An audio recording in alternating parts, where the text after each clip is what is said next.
All right, it is Thursday. So, guys, you know what that means. It's another night of conversations with Commodores, and we are in for a treat. We have a world champion, a Super Bowl champion with us tonight, Coach Rick Christophel. Good evening, Coach. Thank you for making some time for us tonight. Thanks, Bernard. Thank you for having me. It's going to be fun. I think it'll be a good time. It is going to be a good time. Hopefully, most of our memories are intact, but there probably were 120,000 people in Tulane Stadium the night Chris Gaines had 37 tackles. I don't know. Maybe there were, maybe there weren't. But for you guys who weren't with Coach Christophel back in the day, he was at Vanderbilt in the mid 90s, about 86 to 90. He was on Coach Watson Brown's staff there, Rice, Cincinnati, UAB, Mississippi State, I think, Right. and some other places. But he is currently the tight ends coach for the world champion, Super Bowl champion, Tampa Bay Bucks, where he gets to coach the likes of O.J. Howard and some dude named Gronk. But he is living the life right now, and we're so glad that he's with us. Coach, I want to know, how does a quarterback, come out of Reading, Ohio, make his way to Austin Peay University to play? It's a funny story, Bernard, but I originally went there to play baseball. It was one of those things where I was going to go play baseball and try out to play football, and I ended up making the team as a safety and becoming a safety and playing and starting like midway through the year. And then in the spring, I was going to play baseball, but they switched and went to the wishbone, the option, and they didn't have any quarterbacks. They had run the option, and I had run a little bit of belly option in high school. So I switched over, and the rest of it is history. Awesome. And I know you were at Austin Peay for your first coaching for as a graduate assistant I want to say in Kentucky for a couple of years in high school. Then you got into the college ranks and hadn't looked back ever since. But let's talk about that transition, Coach. When you knew you weren't going to be playing in the MLB or the NFL, when did it spark to you that maybe this coaching thing is my path? And obviously it's been ever since. That's a good question, Bernard, because I had a very fortunate in high school to play for a guy named Jerry Darty, who was an unbelievable high school coach. Did a great job coaching players and bringing players along. I knew I couldn't throw fast enough to be a Major League Baseball player, and I couldn't run fast enough to play in the NFL. So I thought I was going to be an accountant. That's what I thought. My wife thought she was marrying an accountant. So when we went through that process of being a graduate assistant, I said, you know what? I kind of like this coaching gig. So the rest of it, we had fun. And like you said, we went to Fort Thomas, Kentucky, and coached 3 years, and then went to college. I think I coached in college, I want to say 30-something years, and then was fortunate enough to get with Bruce at Arizona and then on to Tampa. Well, Coach, I've often heard that coaches in the college ranks, it's kind of like being in the military, in that you never know when you're going to be transferred. You never know when you're going to go to your next location for your job, which in turn means you're going to be moving. And I guess one of my questions to you is, you go from different locations. You've been in Texas, in Ohio, in Tennessee, et cetera. Did the family move each time with you? Because I know you had 3 young daughters for a long time. That's when I came into your world in the mid 80s, because Mrs. Christophel, she's either going to be an extremely patient woman or proficient at packing, or a little bit of both. Well, I think it's both, Bernard. I have to say she did a great job of raising our family, because, the years that we were in college, we weren't around very much. And like you said, we moved. There was a couple of times where we lived in places for 10 months. We lived in 10 months in Cincinnati. We lived 10 months in Arkansas. But then, she did such a great job. The one thing that she did, I'm so fortunate and blessed, because she would come and she would look for a church and then a school, or vice versa, whichever one fell together. And I think that's the most important, that was the most important thing for our family, and which kept our girls, in sync and everything else. I'm sure that after a while, you guys fell into your groove. But where I came across you, or you came across me, Coach, was when Watson came home, so to speak, in the fall or the winter of '85.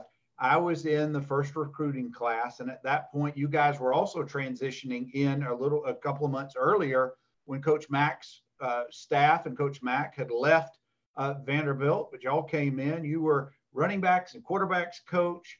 Coach Gary Shepard, who's now watching with us, was on that staff. Dwayne Jones, who's watching with us, was a trainer or manager on that staff. Talk to us a little bit about leaving. I think you had been at Rice and at Cincinnati the previous 2 stops, but you guys get to Nashville. What was that transition like? And it would have been the fall of '85 going into '86. Well, first of all, Sheppy's still watching. We tried to talk Watson out of going back to Vanderbilt. First of all, one of those things, because we had such a good thing going at Rice. We thought we all liked Houston, and it was, even though for like Sheppy and Watson and for myself, there was family back in Nashville. Mm-hmm. So once we got back to Nashville, it was an easy transition for me because speaking of that, my father-in-law is down here with us right now, but, going back with her mom and her dad, it was a good transition for us because of the kids. And further down the line, you'll probably ask this question, but I almost left Vanderbilt in '87.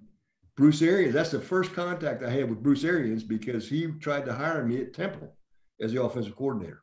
Well, that kind of takes me off the hook because, frankly, Coach, I thought that after one season with me as your freshman quarterback, it was time for you to move on. But I've held that in for all these years. But I want to thank Coach Arians for at least you sharing that story tonight, that it wasn't me. It wasn't Tim Richardson or Gromos or EJ or Ratcher. It was another source outside of that quarterback room. But I do have a story I have to share with you. I come on campus as just a scared 18-year-old freshman with our class. And we had some real athletes in there. But in that quarterback room were some talented guys. You had Eric Jones. You had Mark Ratcher. It was his senior year. Right. Tim Richardson played multiple positions. Gromos started a whole bunch. You had Paul Smuggs, who was, I guess, transitioning to a GA. You had Tom Gray, on and on and on.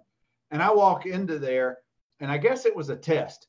Because you're telling me, all right, it's my turn, or maybe it was the guys telling me, you got to thread the machine. I had no clue. Our coach did that for us in high school. I had no clue.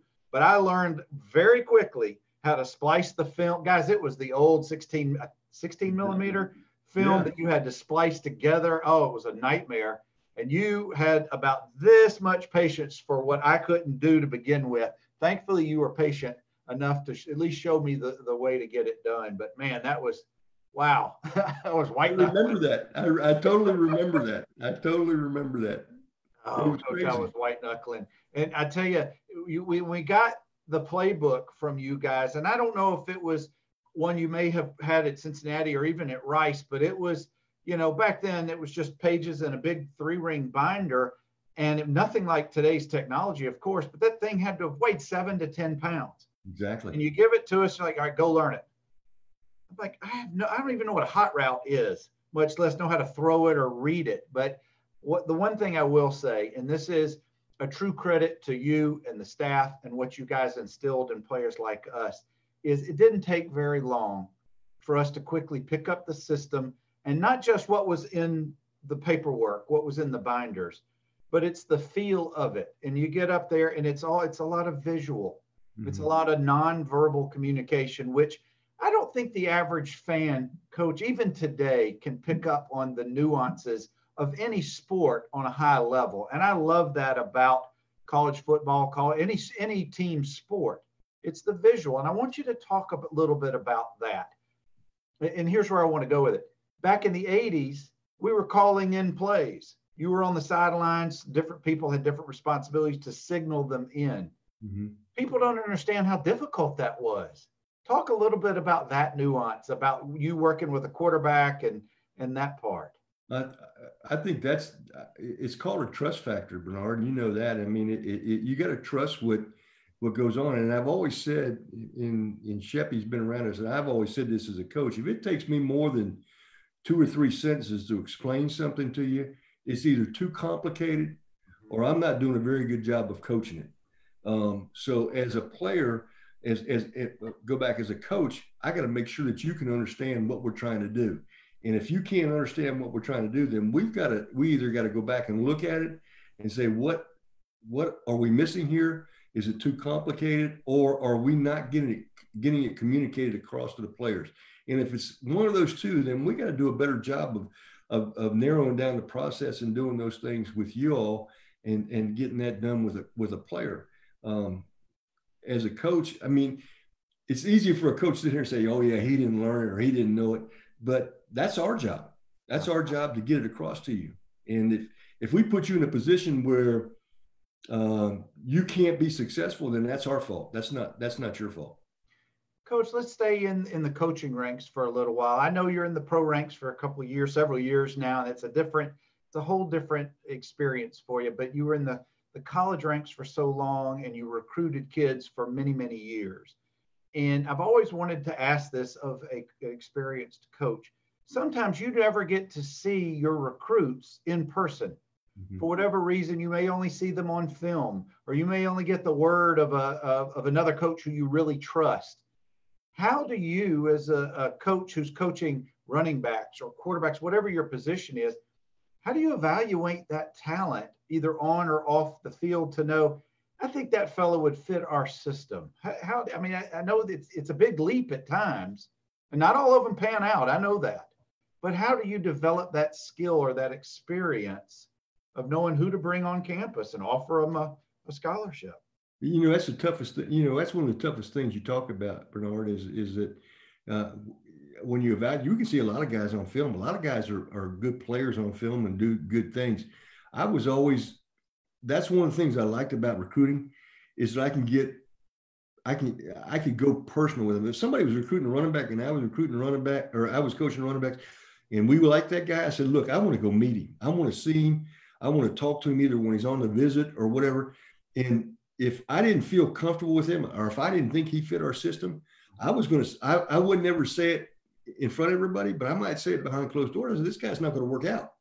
Mm-hmm. You know, there was times that there were really good players that, you know, I flat out said, I'm not recruiting this guy because he's not one of those guys that's going to fit with us. Yeah. And maybe that hurt us in the long run, but I know this, I felt better at night going home and knowing that I didn't have to, you know, I think a lot of it now is recruiting is way far advanced than we ever thought about it now, with texting and Facebook and Twitter and all that stuff like that. But I think a lot of some coaches bent some of their principles, you know, because of players. You know, the guy's such a great player. Well, does he fit your system? Does he fit what you think you're going to happen? Does he fit? Is he a character guy? And, you know, in a lot of ways he might not be, but we can't pass this guy up because he's too good a player. Yeah, that's, you know, it's a 50-cent head, but they may have $1 million body and $1 million abilities. But if they don't mesh, it can disrupt a program. But I'll never forget, Coach Mark Bradley recruited Southeast Alabama, or maybe all of Alabama. But he used to tell me that during the recruiting season, because he was driving so late at night, maybe that was your experience at times too, he would eat either that or chicken McNuggets or just something to stay awake. He said you can only listen to so much music and roll the windows down to stay awake. So unfortunately, as part of the life of an assistant coach recruiting on the road and driving, a horrible lifestyle at the time, his weight would yo-yo during the year. He'd balloon up during the off season and then run it off during the season, I guess, or in the summer. But gosh, that and I don't know if that's still the way for college coaches, but it just seems so hard the way he described it. And I was always curious, was that some of your experience as well? I mean, Coach, you were out in Texas, you were up in Ohio, you know, you're all over the country at times. Yeah, it was crazy. You know, I think recruiting has changed so much now though, Bernard, that, you know, you don't have to do a whole lot of that. It's more technology has changed that. And what you can do is you can sit there and pinpoint players, and you don't have to do as much traveling as you used to have. And you can go and see, like, I want to go look at this guy. I want to go look at that guy. You know, does he fit our system? Yeah, this guy fits our system. Now let me see what he looks like. And I think there's so much you can more, just like we're doing right here, Right. Zoom. Right. There's so much more you can do. Well, it's, Coach, with services like Huddle, Yes. how about my former teammate, Chris Kraus, created a monster of a recruiting service, NCSA, that has, all kind of sports. My daughter, who played college lacrosse, got into NCSA. The coaches at her school saw her, invited her to come down. They wouldn't have seen her otherwise. When you play Division II, you're certainly not having coaches drive to where your hometown to watch you play. But were there parts of the recruiting process? Let's take it to the Vanderbilt, and you can talk about players if you want or not, but were there parts of recruiting that you actually as a coach enjoyed that aspect of it? Bernard, the best part for me was going to meet the families. If I got to go to the players' house and meet the families and talk to the families, that was more fun for me. I didn't enjoy the part about getting on the phone, talking to them on the phone, and it would have been hard for me right now because of Facebook and Twitter. I was one of those things where I had to see people. I needed to look them in the eye. I needed to talk to them. I felt like if I could get in their house, I had a chance to talk to them and be honest with them. That's the worst part about recruiting is you got a lot of guys out there that they're going to say things that let's get real, that's not true. So I like getting in the home and talk to them and be real with them and be truthful with them. Let's, Coach, for a few minutes, let's pause the college experience at Vanderbilt and come to now, your experience in the professional ranks, and you have for several years now. I know it's apples and oranges. It's probably apples and hand grenades because it's so much more. It's money. It is professional careers. You're dealing with, in theory, grown men, hopefully have matured. We know that's not always the case, but from a talent evaluation, can you even compare the recruiting process in college of offering scholarships or preferred walk-ons or whatever they may be versus guys that you're going to spend, your franchise is going to spend millions of dollars on and invest and develop to hopefully become Super Bowl champs? Is there a comparison at all? Yeah, exactly. I think there is. I think I feel fortunate to spend 30 something years in college because we have to go and evaluate college players. We have to evaluate free agents. And it's one of those things I've always told some of these guys that if I got to look at more than 25 plays and watch 2 or 3 game films to find out if a guy can play, then there's something wrong. If I can't see that he can play in 25 plays, then I'll go back and I'll say, let me look at a game film so I can put him in those situations, see how he reacts. And those are the sort of things that we talk about all the time. Now, at this level, what happens is we give an evaluation. We got scouts, we got personnel people, and all that make a lot of those decisions that are above us. But at least we can tell them what we think the guy can do. Can he play? Yes. Can he play for us? No. And those sort of things. There's so many motivating factors, money being such an important one for these professional athletes. They only get to play a short shelf life for the most part. They not all can play 20 years like Brady or 10 plus years like Gronk. Most of them are 2 or 3 years at best. Right. And I suspect their reputation within the circle of the NFL, which I know is a pretty closed circle, I bet reputations, they're the way that they carry themselves. And I don't know where I'm going with this, Coach, other than I know that there's just seems to be so much more on the line from a pressure standpoint from your franchise. But as a position coach, and I'm not belittling a position coach versus the head coach, to what extent are you, I guess, involved in personnel decisions? Not a whole lot. I mean, that we give our evaluations, we tell them what we think and what they go, and they may come and say, what do you think about this guy? Well, yeah, he'll fit into it. Or we're going to take this guy. Okay. When you get 4 or 5 guys that are about the same level, then it makes no difference, who you take when it gets to that point. And, just to expound on your part of your point about Tom being around 20 years, I mean, that guy's unbelievable. I've never been around him. I mean, he's totally different than what I thought. He's one of the most positive people I've ever been around in my life. And plus, he takes care of himself. And I mean, that's why he's been around so long. Yeah. You know? And So at this point, he has zero to prove to anyone except maybe himself. he loves to win. Yeah, yeah, and it's crazy. And of course, we could talk about that for the whole time. But I want to focus on Coach Christophel because I want to know, and I'm glad I get to ask this question. In your opinion, is it going to be harder to repeat as the champion or to reach the pinnacle for the first time like you did this past year? Which do you think is going to be a harder trip? It's going to be harder to repeat. It's going to be harder to repeat because, first of all, we're in a different year. We got players that, I mean, we're fortunate. I think we're the first team in, I think, 30 years that have brought all the starters back from a Super Bowl team or something like that. Wow. But every game that you play now, they're going to say, all right, we get to play the Super Bowl champs. You got the target. You got the target. We got to play our best. You know, it's like lining up and playing against Alabama. You know, you got to, every time Alabama goes on the field, they know they're going to get the best from everybody else. Well, we're going to get the same thing. Well, while we're on the Super Bowl and Tampa for a minute, what was it like, Coach? And I don't know if this registers with you because I know you're so focused and you got your job to do during the game, but it being a home game for the first time ever in a Super Bowl, did that have an impact on the team at all, or did it have a big impact? I thought playing at home was a big difference, in my opinion, especially in this year.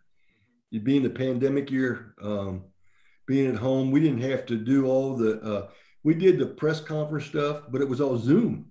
So we didn't have to go to individual rooms and stuff, all those sort of things. Right. So to do the things that we did,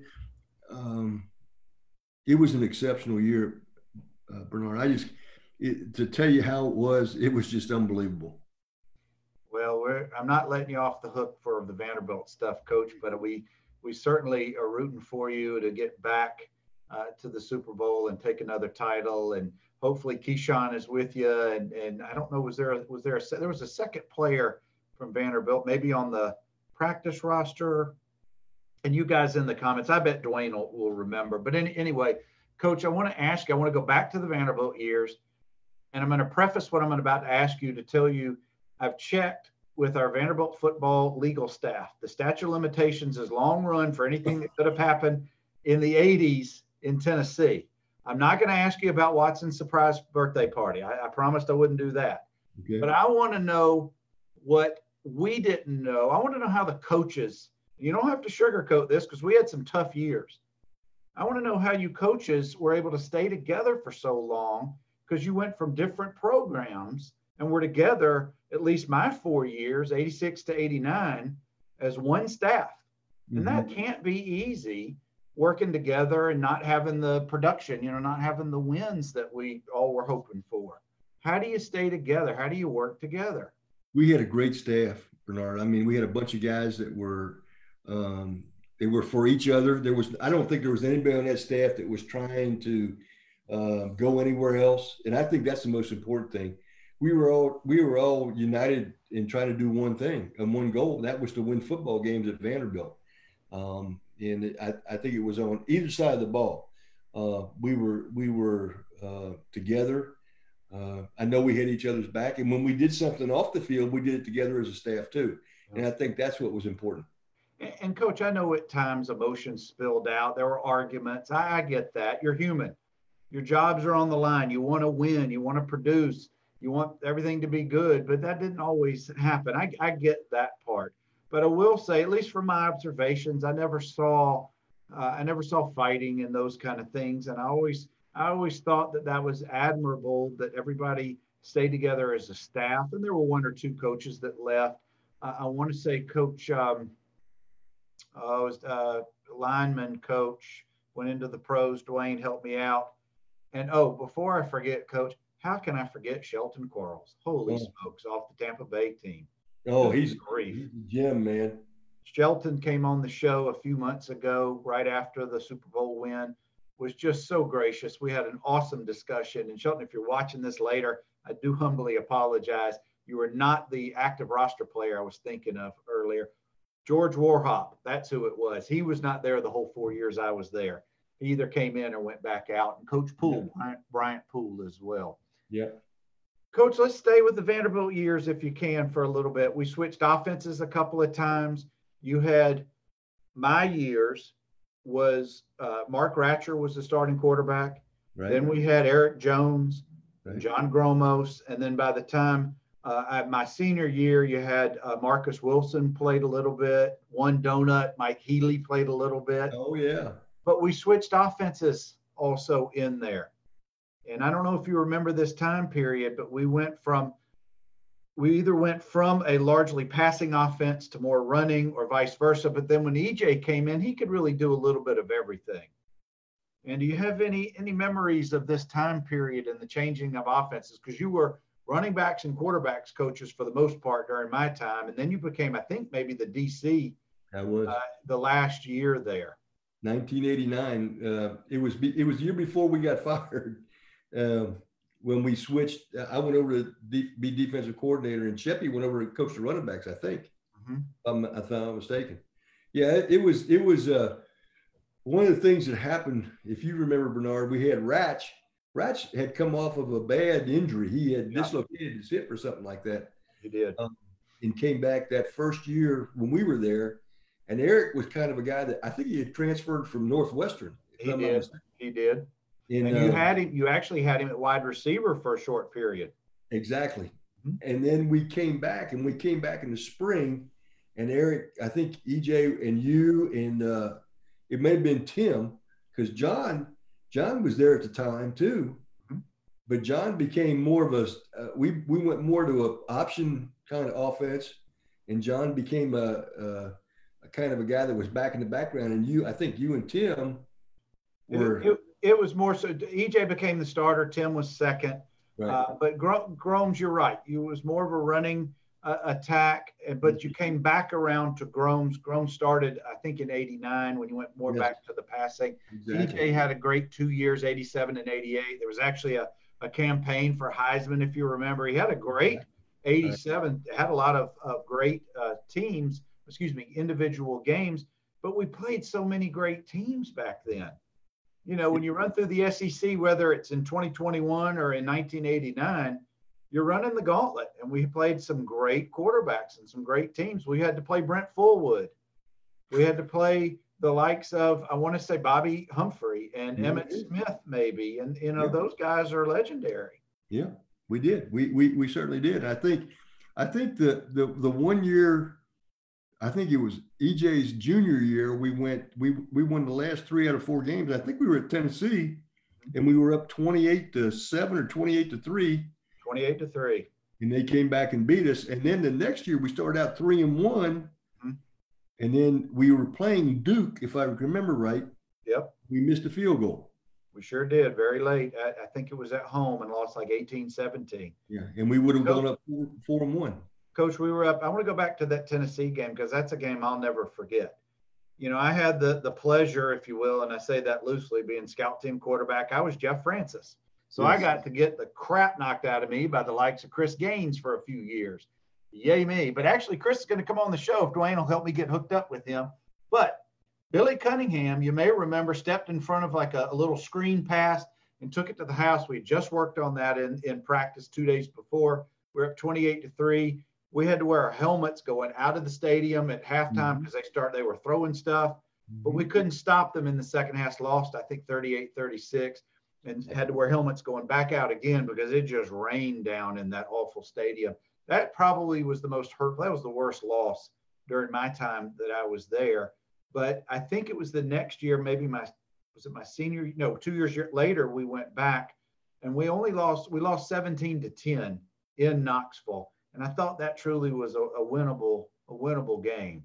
But, you know, that's the way it goes sometimes. That's the way Vanderbilt football was back in the 80s. Coach, let's come forward. Do you know Coach Clark Lee? Have you met him? Do you know of him? I don't know him.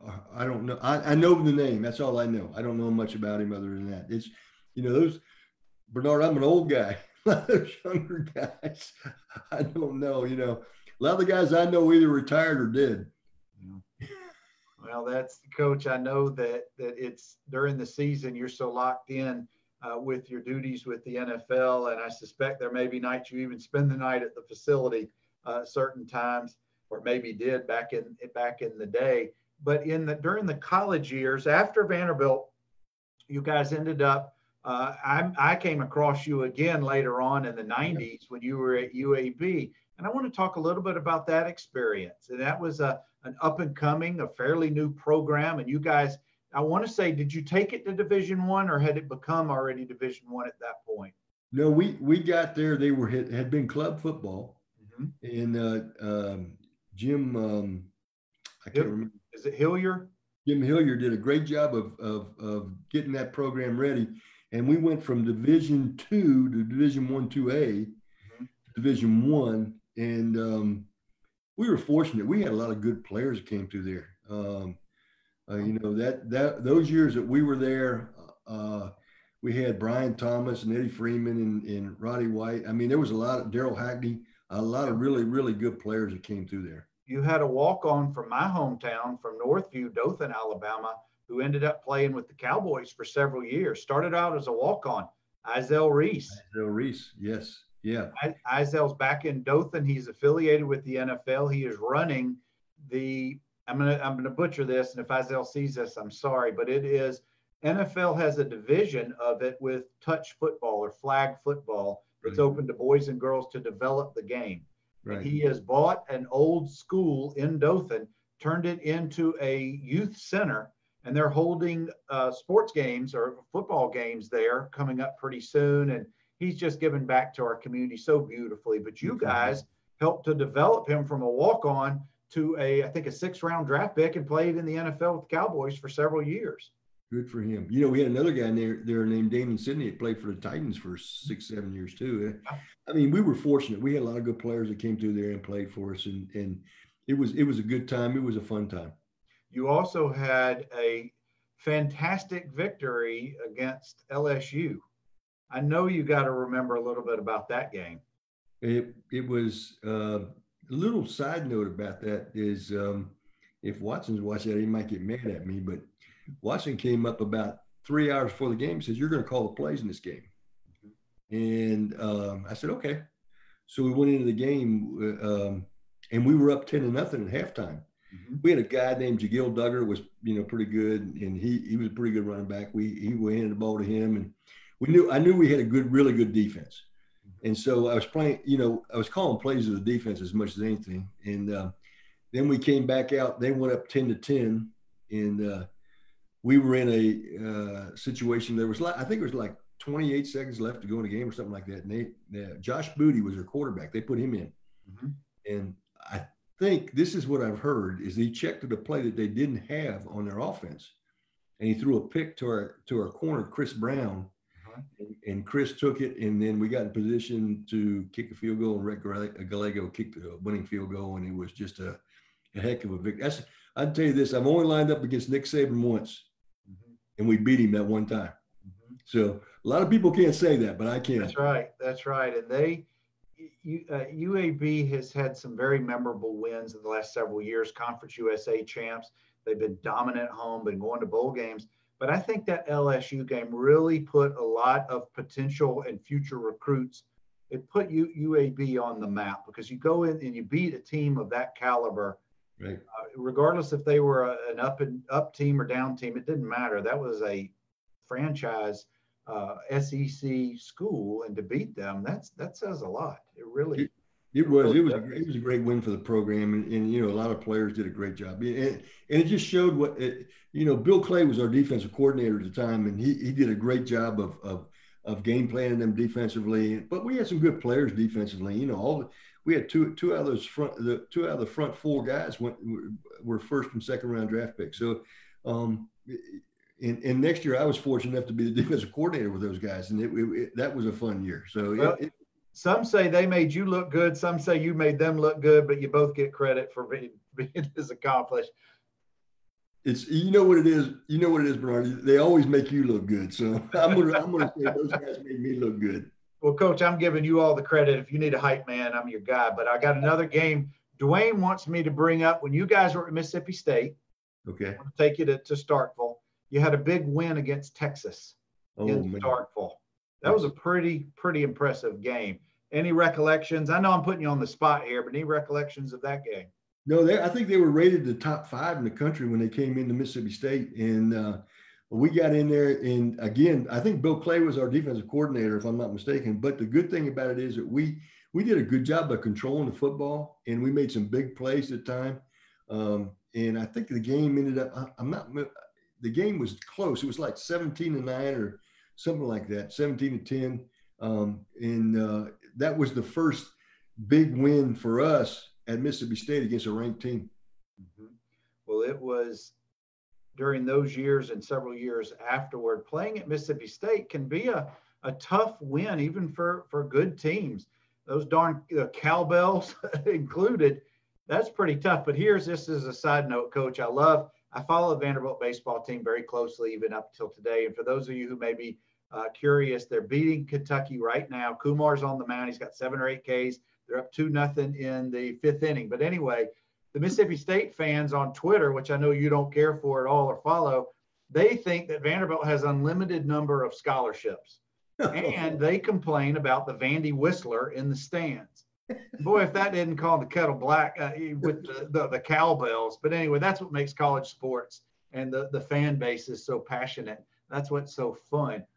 Sticking with college, Coach, and I don't mean to jump around, but I got so many things, and we're getting close. I'm going to let you off the hook pretty soon. No, you're good.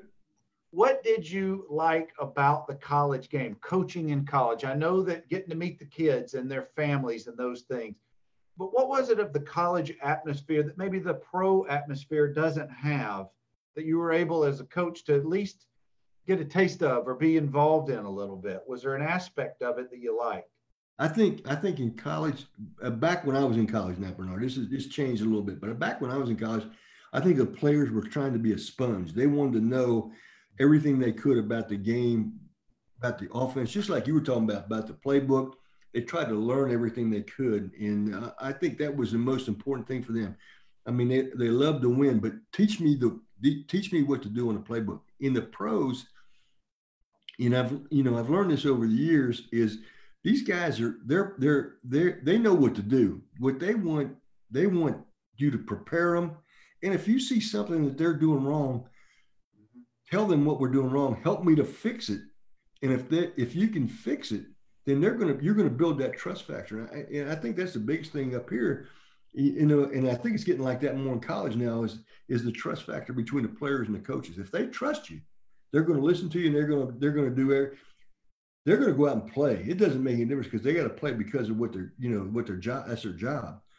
Coach, could it be something like a little bit like this? When if you're a baseball coach and you're a pitching coach and you're noticing that your pitcher's tipping his pitches when he's doing a certain motion, do you look for certain things like that with your tight ends or your quarterback movements and things to be able to correct that so that the tendencies aren't immediately noticed? There's no doubt about it. That's exactly what you do. If they're stepping off the wrong foot, if they're at the top of their route, they're giving something away. That's the things you try to help them with. They know what to do. These guys they wouldn't be in the NFL like any place else if they weren't there. If they couldn't do that. But if you can help them with a little thing, they're more than happy. Well, that probably helps to extend their career as well. Yeah. Coach, former quarterback Joe Peebles says to tell you hello. Hey, Joe. Joe just signed in, and Coach Shep said he's got to go. I guess he's got to go back to the restaurant, but he said he'll catch you another time. I guess Miss Linda's calling him. That's what it is. Time to clean up the late crowd. Exactly. Well, Coach, I want to ask you. I know I keep jumping around, but there's the public persona of Gronk. Everybody sees the fun-loving guy, the party guy, the Gronk brothers, all the social media, but you don't stay in the league as long as he has and be as productive as he's had if you're not professional about your craft. Share a little bit. I've heard you before on the radio talk a little bit about Gronk, but share with our crowd what makes him special. I think the biggest thing, Bernard, he loves to win. He loves to be good at like you said, he loves to be good at his craft. He wants to be good when the game is played. The biggest thing with him is the day is never different. When you walk, I had more fun this year coaching than I've had in a long time, because I knew going into the office or going into my room that there was something new was going to happen every day, and it was going to be a fun thing. His outlook on life is unbelievable. What he does, but my whole room is like that. I had a great room. OJ Howard, Cam Brate, Tanner Hudson, Claire, Cody McElroy. I was fortunate because my guys all came to work every day. They came to be pros, and they enjoyed the game. I didn't have anybody gripe. It was just fun. It was just fun to be around those guys. That's awesome. David Kropp says to tell you hello. David Kropp, how you doing? And one of your Tampa neighbors, who he doesn't know it yet, but for your first home game, Tony Piercy is going to throw a big party for any Vanderbilt alums who want to come to the game. Parties at Tony's house. But he also says to tell you hello, Coach. I'm going to go to Tony's house. I'm sure you would be welcome with open arms. That's for sure. Coach, we got 2 or 3 more minutes. I'm going to get you out of here. And I sure appreciate you sharing some of your experiences with us, taking us down memory lane a little bit. But here's where I want you to give us a little advice. I'm in college. I'm playing sports. I'm playing whatever sport, it doesn't matter. I think that coaching, regardless of what level I may go to, is going to be in my future. But not every temperament, not every personality can handle coaching. You've been in coaching for many years now. What would you say to somebody who wants to get into that profession, and how would they succeed when they're starting out? First thing I would say, if you're going to get into coaching, don't lose your sense of humor. I mean, there's going to be things that you're going to say, what in the world did that guy? And then you'll look back on it an hour later and you'll laugh about it. So don't lose your sense of humor. And the other thing is patience. Bernard, I said this many times, I became a better coach when I had 3 daughters, because I learned to listen. And you've got to learn to listen to these guys. It's not like it used to be where you can just be, this is my way, and that's the way it is. The only thing I always tell them is, when we're on the field, I'm always right. Now, when we get off the field and I see you did the right thing, I'm going to say I was wrong and I'll apologize to you. And I think that's the most important thing. Sage advice right there, guys. And before I get out of here, Coach, Gary Rogers, who lives even closer to Tampa, one of your former players in '89, sends his regards. I know he does. He needs to come over and see us. You and I have talked about that several times. Well, and guys, I know you heard it from Coach Christophel a few weeks back. You heard it from Shelton Quarles. I'm so pleased and so happy for you, Coach, to reach the pinnacle this past year. And we want to see you get back up there one more time. And I can't thank you enough for spending some time during your off time, your off season. I know that's precious time for you, but thank you, Coach, for spending some time with us tonight. Oh, thank you, Bernard. It's been my pleasure. Thank you very much. I appreciate it. We got more of your players rolling in, Coach. I'm sorry. Derek Sarter from the Dominican Republic says, hey, you come visit him, barbecue's on him at Big D's. I got his number. Tell him Q gave me his number. I'm going to call him. All right. He's watching right now, and this is being recorded, so you're on tape, Coach. All right. All right, guys, as we've been doing for almost a year and a half now, Conversations with Commodores every Thursday night, 7 o'clock 7 o'clock Central. I'm going to keep doing these. We got so many more folks who are wanting to come on, and I love these conversations, particularly with one of my old coaches. Thank you, Coach, and I appreciate it. Really do. Thank you, Bernard. I appreciate it. Have a good night. Y'all have a good night. Anchor down. See ya.